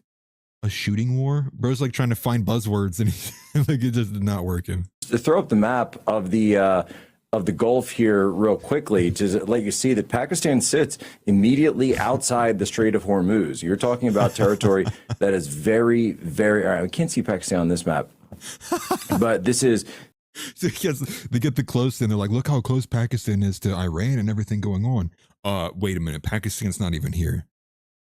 Very, very close to the mouth of the Strait of Hormuz on what's called the Gulf of Aden and into the wider Indian Ocean. So should the vice president head out there, that would be an extremely bold move for the vice president, and it would certainly burnish his credentials. And we know that he has been someone who has been in the anti-war camp in general in the past. He's someone who's spoken out. He's going down the line, bro. Like, he's just like, say the line, Posobiec. Like, holy crap. Like, dude, this, like, I saw this after I'd been put most of my outline together, and I was like, Nick is on the money. Like, Nick is on the money, dog. Like, we are on the money right now. We are over target. I need an Iron Dome for my house, apparently. Bro, this is crazy. Over the target. To bolster his credibility. What a bold move for a president. You know, wow. So, like, in a war zone, a president doing that for you, for peace.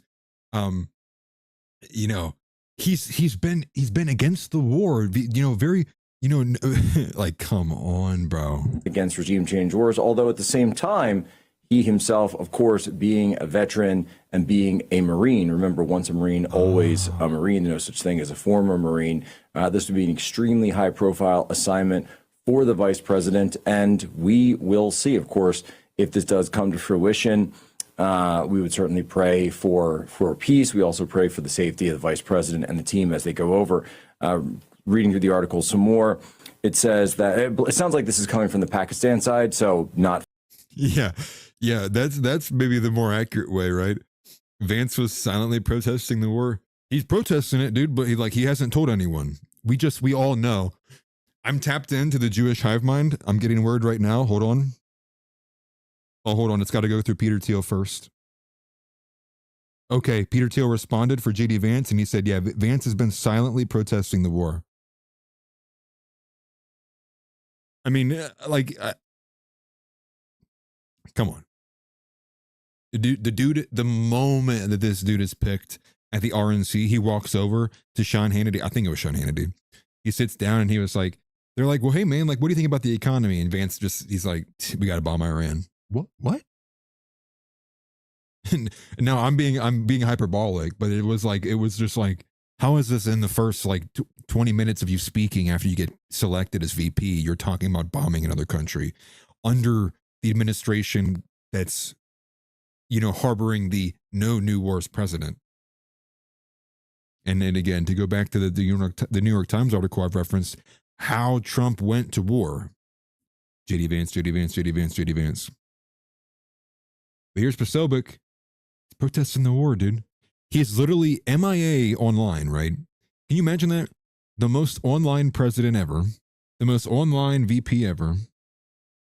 And, you know what is next all the time? Code Red and Call of Duty. Mountain Dew, Code Red and Call of Duty. And his like last tweet is like from February 14th, last month. Just nowhere to be found, saying nothing. The only time he's even showed up has been to provide a easier, softer exit, a landing platform for Joe Kent to provide his resignation to him instead of Trump, to go to him as a proxy first instead of Trump. To which I even read into, and if you read into those articles as well too, you also, some of these articles are talking about, I think it came from the Washington Post, was talking about how it was not even just Vance and Joe Kent, but Tulsi Gabbard was also there. And what are they saying? Supposedly they're saying, the report's saying, that they are trying to tell Joe not to go so public with it, you know. And in all reality, what's he doing, right? They're just talking about how can you frame this in the best way so you don't harm JD Vance, right? Word this in a way that JD Vance can be the one to do your resignation, right? They're working as a team, theorizing the best way. Here comes Agent Posobiec, our peacemaker. Enter in the peacemaker. Here comes JD Vance, chief negotiator. He was in the Marines. Like, brother, who buys this stuff, dude? You only buy this stuff if you don't watch America First. If you watch America First, you're impervious to it. I'm invincible to this. Sorry. Get away from me, demon. I heard Nick give his take on this already. Let's go ahead and play the rest of Rogue Operator JD Vance. I'm so against the war. Let me say nothing. Let me protest it silently to my wife at home in the confines of the four walls. He's like, no, he's not even doing that. He's whispering it into his buttered chicken. I really don't want to go to war. Goose just like, what'd you say, honey? No, nothing. I said you look very nice today, honey. I think we should have curry more often, honey. Like, and they talk about he's in the Marines, right? And he was a journalist in the Marines, dude. Like, I'm not going to sit here and be like, he doesn't deserve whatever. I wasn't in the military. I'm not going to even get into that. But I do not like the way that they position that stuff. Like, that should be a caveat. There should be a caveat in there that's like, yeah, he's not seen. He's just like, he's not with the boys, banging them out like he was a journalist in the Marine. He was in the press corps, I do believe. And I could be wrong about that, but I'm positive that's what his position was. Forgive me, I didn't mean to do that into the microphone. We'll go ahead and play the rest of this here for a second. Because I think we have 30 seconds left. Let's see if, are there any other government lines in here, dude? From the U.S. side, but it says that Islamabad is yet to be officially confirmed as the venue for any talks, which neither side has formally agreed to so far. Qatar, Turkey, and Egypt have also been touted as other venues, but sources say that Tehran's preference was Islamabad. So you're seeing that potential olive branch from Iran regarding negotiations in Pakistan. This, of course, is still a moving situation, and we here at Human Events will always stand ready to give you the latest whenever it takes place. Have I ever looked this soulless in my life? Like, can we be real for a second? Like, hold on. He's looking rough, dude. He really is, man. I don't mean that to be offensive in any way, but Jack Posobiec is looking rough. He is getting older, though, too. Chief negotiator, man. That's what we have coming. But forgive me, because I brought this up earlier, and I wanted to mention it alongside the Tyler Robinson and Joe Kent news we got earlier today. But this is the push coming from Laura Loomer. I don't really expect any less from her. She is literally just something else. But Tyler Robinson was most likely a groiper. So this is what this is what their camp is doing. And so what Laura Loomer's camp is doing, I mean, like, she literally just took a random picture of a frog, one of the Pepe frogs, and like put it side by side because Tyler Robinson also wore an Adidas tracksuit. Like, what young white male in this nation, like, there's probably more white males who don't have tracksuits than there are or there's more that probably do have tracksuits than there are who don't. Like, this is just an insane thing. So what is she doing? Well, now what they're doing, so Laura Loomer, who represents the organized jury, she represents the Mark Levin, she represents the Josh Hammer, she represents the Seth Dillon, more like the Ben Shapiro ilk, that more the older and what I would presume to be the stronger network of the the organized jury, the what's the word? What is the rooted in one? The act, like the source, if you will, the source tree, if you will. And so what are they doing? Well, what they're doing is they're trying to smear Tucker, Kent, Candace as groypers. And now, and I wouldn't even say that they're going so far as to say that Kent's a groyper. But I mean, this is clearly the implication. It appears to me that now what they're playing along with is that the reason why Joe Kent is going to come out and testify against the FBI and Kash Patel for the defense and benefit of Tyler Robinson is because Joe Kent's defending a groyper, because Joe Kent is affiliated with the Jew hating crowd that is Nick Fuentes. So now it's like this. Now you can see a bit more of what's going on here. So this is the other network, right? So, and as we've come to understand, right, Tucker and Joe and the rest of them, they all disavow Nick. They're not friends with Nick. Anybody with half of a brain cell or, you know, two pennies to rub together knows that, like, they are not on the same team. Tucker snaked Nick after the interview. There's clearly some back and forth. Tucker does say some good things, but like that's just it begins and ends at the rhetoric. Who even knows what Tucker is pushing or wanting or going for? Yeah, Groypers are furries, right? Do you like that? How because Groypers, you know, took on the frog, the Pepe frog is the icon, now they're furries. First of all, you dumb woman, like frogs don't have fur. That's just retarded. Like that's like toddler, like elementary school burn. Like, you stupid hoe. You stupid, you know, my voice is for sale for 99 cents. Cheap hoe. You Israel loving Jew who needs to be deported. Frogs don't even have fur. You know, like I don't want to call her a dumb bitch, but like that is what, okay. Sometimes, dude, it just happens. I was avoiding saying that. But that is like, I mean, like, come on, dude. Like, I don't, and forgive me, I'm trying my best to curse much, much less on the show. I really am. But like, man, that's dog food eating activities, dude. Yeah. This is, yeah, yeah, dude. I think enough is said there. But the point is they're both the older crowd, the Loomer crowd, the Levin crowd, the Israel Netanyahu, the clear, you know, Star of Remphan crowd. They are now going at the entity that is the network of JD Vance, Kent, Tucker, Peter Thiel, and David Sachs, Tulsi Gabbard, and there's probably a couple others you could throw in there too.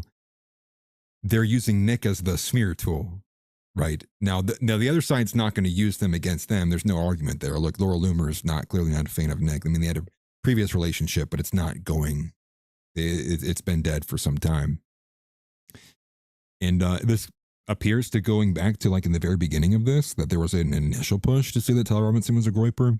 I think that's just a natural. I think people just hate Groypers across the board. So they just will always, any shooting, anything that could possibly happen that's like a young male, a white male doing something that's criminal or, you know, seen as like, you know, unsightly or even worse. They go and they point to the Groypers. They want the Groypers to be seen for all of the ills and bad omens of whatever happens in this country. House Leotardo says that, a quote from Laura Loomer, Iran doesn't want to negotiate with any Jews in the Trump admin. They only want to negotiate with Tucker Carlson's friend.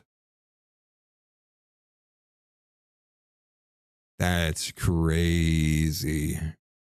That's crazy. Was that on the post I had pulled up?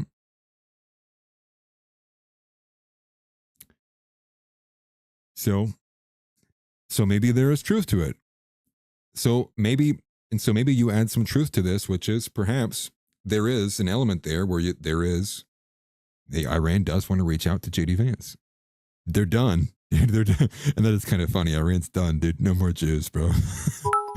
They're like, we will negotiate with anybody so long as they're a WASP. We will negotiate with Catholics. We will negotiate with the Orthodox. We will negotiate with the Hindus.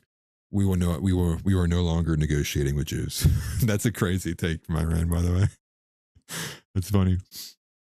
Killed Kim Mario again with the big super chat. Thank you, brother. I appreciate you greatly. He says, Loomer rhymes with boomer. Coincidence? I think not. That's funny. I love that meme. I've seen it flipped around before. Now, have you seen the Goyslop edit of that one? Where it's Mr. Incredible and he's like, I don't even know if I can repeat half of what's said in that, but it's hilarious. And the one clip is like him looking out the window and he was like, hey dude, he was like, that black dude's assaulting that white woman out there. And he was like, and you know, the guy's like, as it's intended, you know, because it's that scene from The Incredibles. If you guys haven't seen that show, it's pretty funny. Especially the short guy. He's really representative of a lot of what's wrong in today's day and age. But okay, that really kind of covering a lot of a lot of what this kind of, what is going on. Uncle House says she's got a lot to say today. She clearly does. She has been activated, been screaming at the top of her lungs. Also, I wanted to make mention too, the Mark Levin and Joe Kent thing was almost like not even worth spending 30 seconds upon. For whatever reason, they decided to do just a call only. Like, I'm not listening to just audio of Jew and, and who knows, like some foreign actor, like some who knows where Joe Kent's, loyalties lie. That was brutal. So shout out to anybody who did listen to that. I caught a couple of clips here and there, but nothing too, reasonable to listen to. It was basically Joe Kent going, yeah, well, I think, and then every 3 seconds, Mark Levin, why? Why would you do that? Why did you do that and not this? Well, I would. Why? Did you seriously do that? Just like, I literally couldn't do it, bro. I just, someone else can tell you. You're going to have to look to someone else to tell you what happened in that interview because I couldn't do it. I could not suffer it. Like, I have a gist of like what occurred, which was just Mark Levin being irritated and mad. But play some of it, Atlas. I knew someone would ask. Fine. I'll play a clip of it, but that's it. I'm just going to play a short clip of it before we're going to go to the other story I wanted to talk about today. Let me find it. Let me put it on screen. It's it'd be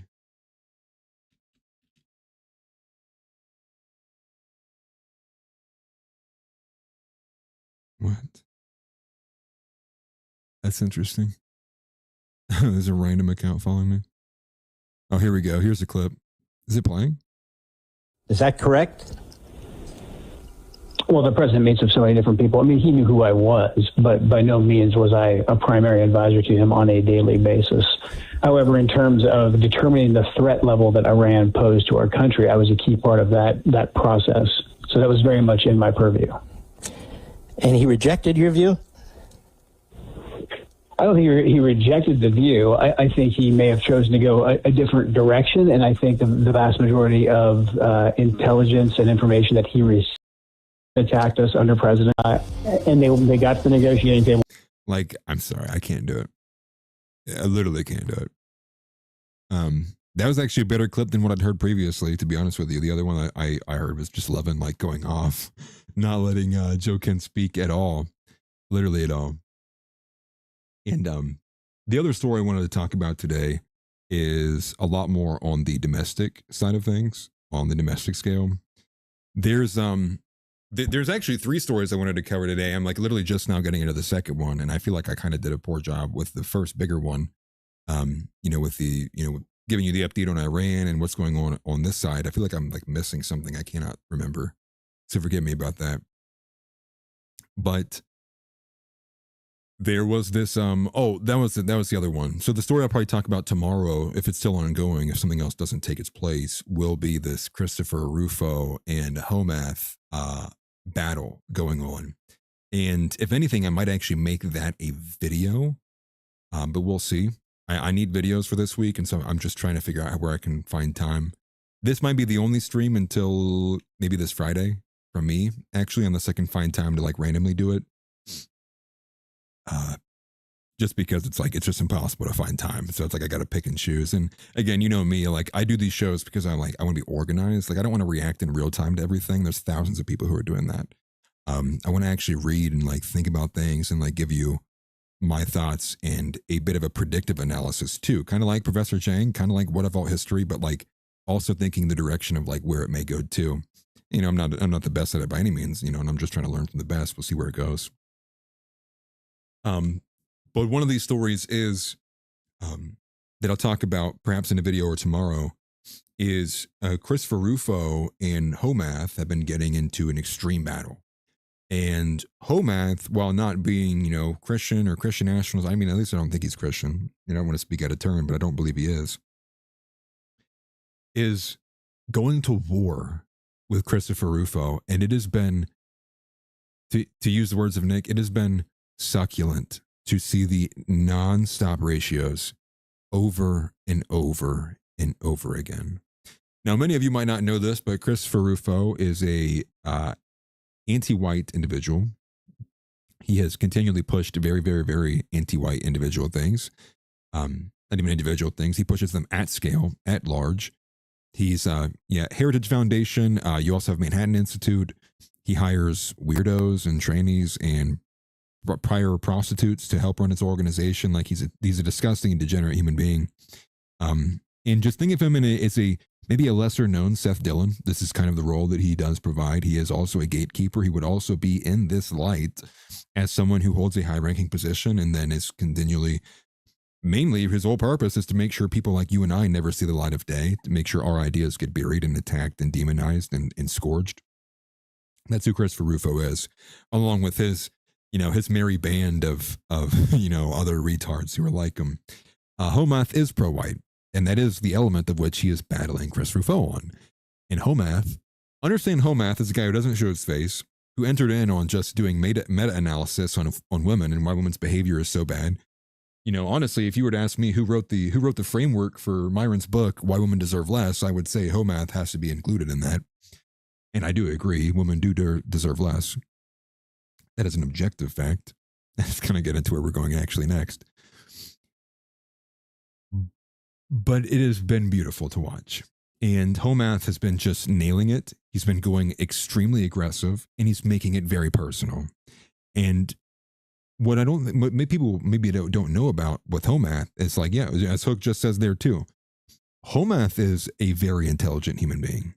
And I would imagine maybe this is part of the reason why he maybe is also like a bit weird and maybe has a bit of a differing past. I don't know too much about his backstory, to be honest with you. I know he had suffered from some kind of like either illness or ailment or injury, something to that effect.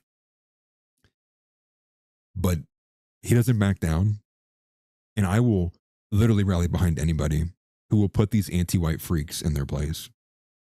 Anybody who can ratio Chris Rufo is a friend of mine. He is a friend of mine. And so I want to bring it to your guys' attention if you've not seen that. Homath has essentially been on a crusade against Rufo, the Manhattan Institute, and with the help of, I believe, people like Chris Brunet, but Brunet is very anti-Nick Fuentes, and so it provides this kind of just circle jerk of people who disagree with each other. But this is the story, though. This is the one I wanted to touch upon. I saved it towards the end. I didn't want to do it anywhere, even at the beginning, because this story just, man, it pissed me off so much.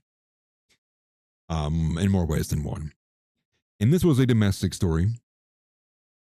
And I would imagine, because of how viral it is, many of you have probably already seen this. There's no way many of you have not seen this already, especially if you've been scrolling on X or anywhere else. And that is, we on the Christian side of X, on the Christian side of Twitter, are yet again doing the I married a reformed whore bit again. Now, it seems that we are now doing this once every 2 months, that some guy from the Christian side of X comes out and he says, look, everyone, I've married a whore. Ain't it good? The redemptive power of Jesus. And my gosh, it is the most cucked thing I have ever read in my entire life. I want you guys to understand that this post is so cucked that Ben Shapiro and Michael Knowles are making fun of it too. I'm not even joking with you. Now, typically, like in prior times, like during Calendar Gate and otherwise, the people from the Daily Wire were like, yeah, it's not that big of a deal, whatever. No, they were laughing and smiling and geeking out, both between Michael Knowles and Ben Shapiro earlier today about this post, because it is literally so cut-coded. And I might even be honest with you. I think it was intentional. I think it was an intentional. And let me zoom out a little bit, because what can't be missed and what maybe people are actually missing from this, and if any woman ever hears this, like, let it be known too, any man, woman, or child that like has any confusion you may have, I'm going to tell it to you like this.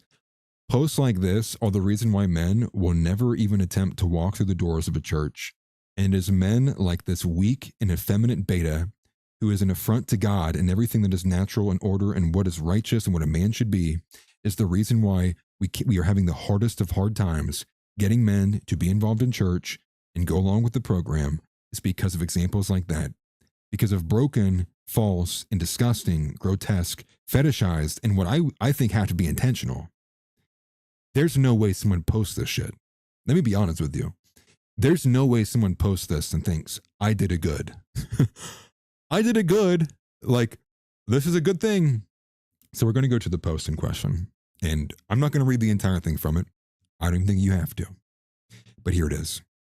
Now, actually, what I might do actually, this will be a better way to see the post. So we're not going to look at it yet. You can see 31.3 million views. You probably saw the wedding photo. Let's start with the comments here. Howling Mutant says, how many bodies are we talking here, man? Not the B. The brother or sister organization to the Babylon Bee even says, you're getting some hate in the comments, so let me come to your defense, but first let me read your post. Be right back. Okay, I'm back, and never mind. You're on your own with this one. So now the Daily Wire's making fun of it. Seth Dillon's company's making fun of it, and this is probably either Kyle Mann or Joel Berry writing this. You have Meta Thomas. Why are you putting this out there for social media points? I've been married for 16 years almost. My suggestion is that you delete this immediately. It's completely unnecessary and serves no purpose than to forgive me, I don't have my glasses, than to try and elevate yourself. Kangman Lee says, bro, why would you say this publicly about your wife on social media? Absolutely insane thing to say about your wife on social media. Alex Rosen says, just go build something wicked. This is ridiculous. That's funny. And then P&W, yeah, Lauren Chen, this post is a lot. And then here's Zeb's. I thought Zeb's was hilarious.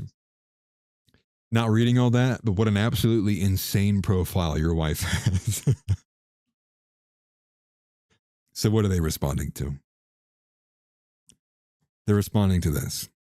Whoever this man is, I don't even care. He says, my wife was formerly promiscuous. I was a virgin. I kid you not, there is nothing else that we need to read in this post that would matter at all. Because you have this, and then you can just look at the photo, and you can see a chutted out, it makes me sad, man. And I'm tired of people lying to ourselves. We got to start doing better. Right? Like, it doesn't get much more Redditor than this. Okay? It doesn't. This guy is the mascot for Reddit. This guy looks like Beardson shaved. And I don't mean that to be rude. I like Beardson. With the face claw of death, with his limp hands on his wife, his fingers are barely curled. Her nose is literally smelling the air in this room right now. And look at this used car salesman who's officiating the wedding.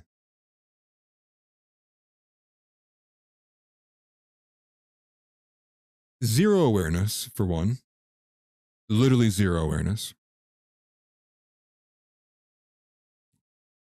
But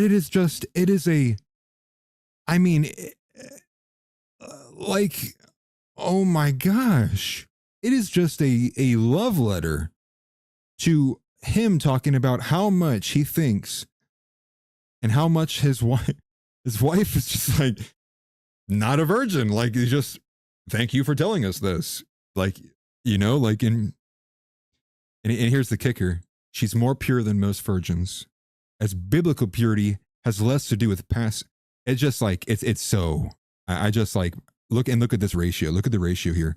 12,000 responses, 31 million views, 11,000 likes, 10,000 bookmarks. Like this post hang it in the Louvre, dude. Put it in the history books. They need to hang this up at the bulletin board at your local church. this was a historical post heard around the world, right? Can we please, bro, please, can we get a grasp on, and this, like, and here's what I mean too, like this is just like, I'm sorry, but I read this almost as like, this guy's got a humiliation fetish. You don't write something like this unless you want humiliated. You know, I mean, you just don't. And here's the first thing that most people are coming at with this. You don't believe in the power of Jesus? Dude. Something that makes me want to just like smack the life out of somebody more than anything is this bullshit here. It is the fact, like I hope most people understand that like this is again a microcosm of this problem. But it is stuff like this that I seriously go, like, we are like, it will be easier for an evangelical Israel-loving man to name the Jew before he would ever assign any accountability or responsibility or logic or reason to females. Like, that is how bad we're getting. That is how, that, like, it cannot be understated. The inability for the church to actually hold women and their actions in any light of accountability is non-existent.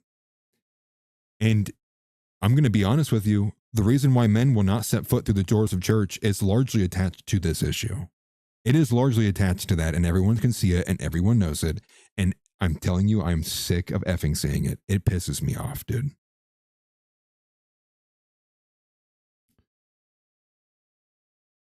It is not a question of what this is a question of, and it's so multi-sided. There's so many angles to it.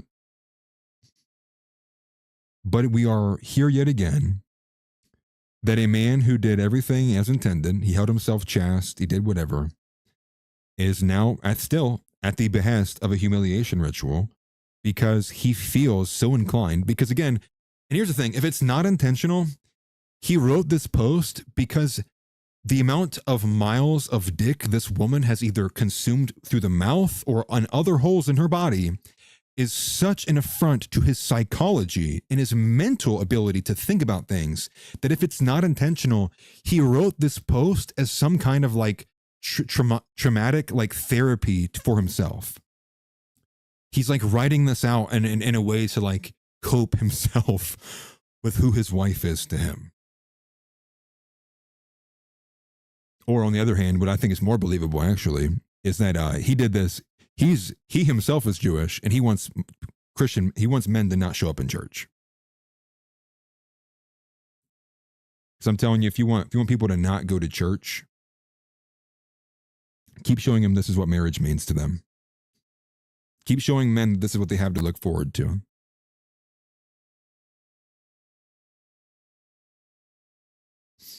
And I'm going to be honest, I'm really, really getting tired of all the lying everybody does.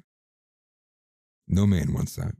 No man wants a woman who has thousands of videos all talking about how she slept with so many guys she can't even count, which I've seen in the aftermath. Everyone's went and did the digging on her. All the posts are coming out now. And now what? His marriage is blown up because he made one post? Well, I mean, maybe that's a sign from God trying to save the kid. Try to help him out. But it's just lying. That's just lying. It's refusing to hold women accountable because the majority of everybody in the Christian community who holds any amount of power is a weak, pathetic cuck, and they are cowards, and they have let the ball drop, and this is why we are fighting subversion at every angle. And I'm sick of watching young brothers, you know, especially young white brothers who aren't getting any help, any assistance, and are being told to go, for lack of better words, just go screw off.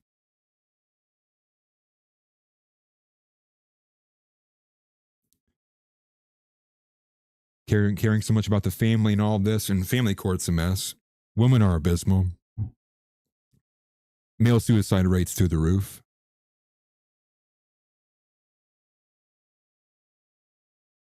I don't know about, I'm not speaking for anybody else, but for me personally, like maybe you guys don't appreciate hearing this either, but for me personally, like obviously I understand the JQ, but like I would I would drag my naked body across miles of broken glass to see some justice in the male-female dichotomy that we have going on in this country. I am, yeah, heck off, Whitey. Yeah. It eats me alive, dude. It eats me alive because, and again, I think I've talked about this before, but just like the lie, like lying to men, like lying to young boys at a young age, it gives me this anger inside of my soul that I cannot articulate. Why and when did it become acceptable to lie to young men and young boys about the nature of female behavior? When did we just as a society, like, we just accepted that?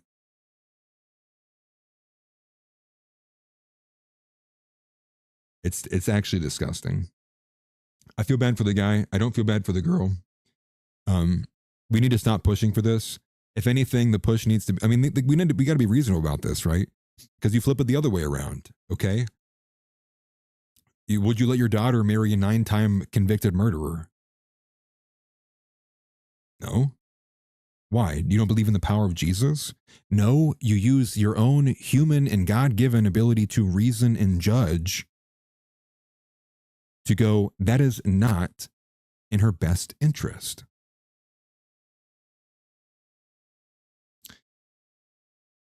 But alas, being a whore is the one thing that actually doesn't matter, and who cares? And none of it matters actually. And yeah, and happy wife, happy life.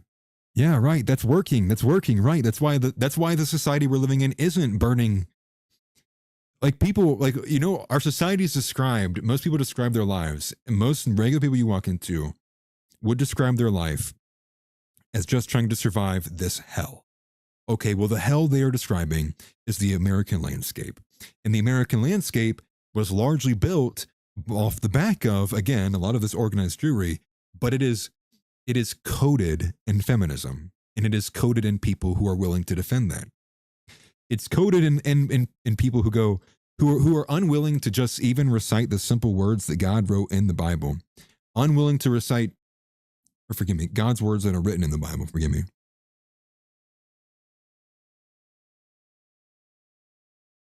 Like, I'm sorry. Like, I'm unwilling. If that is not, like, if churches are unwilling to fight the battles that matter the most, I will not even lend you an ear.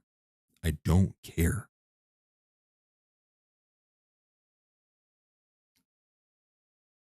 And it's just like, there's so many other signs you could look to again in the overall situation as well too, of just how bad this is. But I just wanted to spend a little bit of time on that.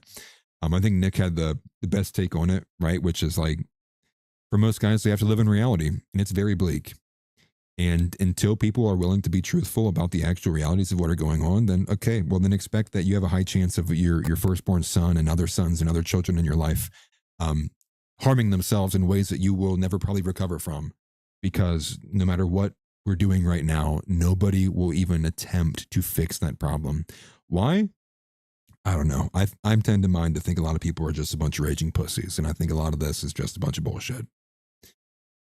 And, you know, forgive me for cursing, but I mean, that is exactly how I feel about it. And that's got to change. It has to. But that brings us to the end of today's show. That's pretty much all I wanted to cover today. Keep in mind that for the video coming out tomorrow, I'm back and forth on what I might actually cover there. But again, the main point for this week through until probably the 31st of March will be that I plan on getting more videos out to, like even out, I guess, if you will. I do plan on at least streaming one more time. That one more time may actually be just on the Groper Report. I don't know, but I do just want to make sure I can get videos out for the channel, because it's the best way I grow. I enjoy doing the streams a little bit more, to be honest with you. Forgive me. But the videos are how we're going to grow. And there's a few projects I want to touch upon too. One of them actually is a recovering Wigger project I want to do.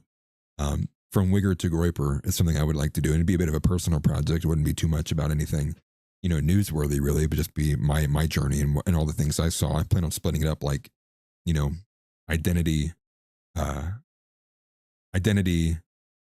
the awakening, the aftermath, I think is like the three ways I wanted to separate it out, make it like a 3-part like series. But again, just a lot of things I'm thinking about. And I'm also just working like my ass off too at the same time, which is also not fun. And I never sleep. And my daughter always yells. And this is where we are. But I appreciate you guys as always, man.